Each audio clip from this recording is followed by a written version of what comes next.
1630 ईस्वी दक्कन की पहाड़ियां, चारों तरफ सुल्तानों और बादशाहों का शासन था। आम जनता पर करों का बोझ था और जमीन पर किसी और का हुक्म चलता था। इसी माहौल में एक माँ अपने छोटे से बेटे को कहानी सुनाया करती थी। ये कहानियां सिर्फ देवताओं की नहीं थी, ये कहानियां थी धर्म, साहस और न्याय की। इस माँ का नाम था जीजाबाई और उस बच्चे का नाम था छत्रपति शिवाजी महाराज। जीजाबाई ने शिवाजी को सिखाया कि राजा वह नहीं होता जो सिंहासन पे बैठता है, राजा वह होता है जो अपनी प्रजा की रक्षा करता है। शिवाजी ने बहुत छोटी उम्र में एक बात समझ ली थी कि जमीन पराधीन रहने के लिए नहीं बनी। उनके सामने सबसे बड़ी समस्या यह थी कि उनके पास ना बड़ी सेना थी, ना हाथी थे, ना अपार धन था, लेकिन उनके पास था दक्कन का भूगोल, ऊंचे पहाड़, घने जंगल, तंग दरें और मजबूत किले। यहीं से शिवाजी के दिमाग में एक नई बुद्धि, युद्ध नीति ने जन्म लिया। सीधी लड़ाई नहीं, खुले मैदान की नहीं, बल्कि तेज वार, छोटे हमले और फिर गायब हो जाना।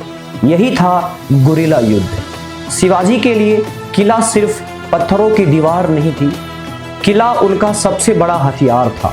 तोड़ना राजगढ़, सिंहगढ़ जैसे किलों स्वराज की नींव बनते गए। धीरे धीरे शिवाजी का नाम दक्कन में फैलने लगा और जहां नाम फैलता है वहां दुश्मनी भी पैदा होती है।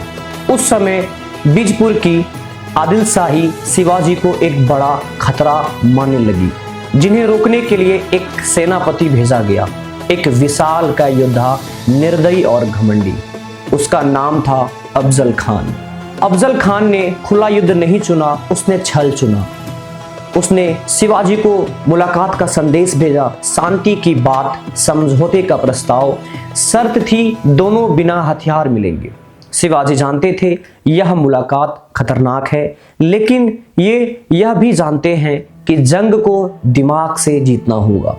शिवाजी मुलाकात के लिए पहुंचेंगे, साधारण वस्त्र, शांत चेहरा और सामने था अफजल खान, शक्ति और अहंकार से भरा हुआ।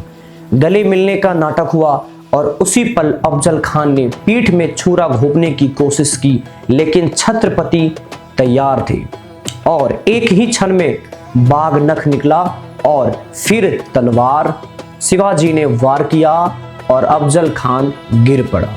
यह सिर्फ एक सेनापति की मौत नहीं थी, यह एक संदेश था कि स्वराज्य को धोखे से भी नहीं रोका जा सकता। इसके बाद शिवाजी की रणनीति और भी तेज हो गई। छोटे छोटे हमले, रात के छापे, तेज वार और फिर पहाड़ों में गायब हो जाना। बड़ी बड़ी सेनाओं शिवाजी को पकड़ नहीं पाई। फिर मैदान में आया मुगल साम्राज्य। औरंगजेब ने दक्कन की पूरी ताकत से कुचलने का फैसला किया, लेकिन यह नहीं समझ पाया कि यह जमीन शिवाजी की प्रयोगशाला थी। जहां मुगल भारी थे वहीं शिवाजी हल्के थे, जहां दुश्मन तेज था वहां शिवाजी अदृश्य थे। शिवाजी ने कभी भी संख्या को अपनी ताकत नहीं बनाया, उनकी ताकत थी रणनीति। सन 1674 ईस्वी रायगढ़ शिवाजी का राज्याभिषेक हुआ, लेकिन यह ताज सिर्फ सोने का नहीं था, यह ताज संघर्ष, बलिदान और बुद्धि का था। शिवाजी ने खुद को राजा नहीं, सेवक माना। प्रजा का सेवक, स्वराज का सेवक।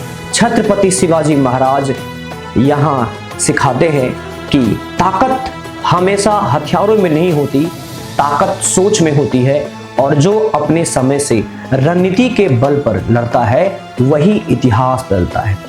यह कहानी थी उस राजा की जिसने कहा, पहले स्वराज्य फिर संसार। अगर आपको यह कहानी रोचक लगी हो तो इसे आगे जरूर पहुंचाइएगा, क्योंकि इन्फिनिटी दुनिया हम इतिहास नहीं सुनाते, हम सोच बदलते हैं।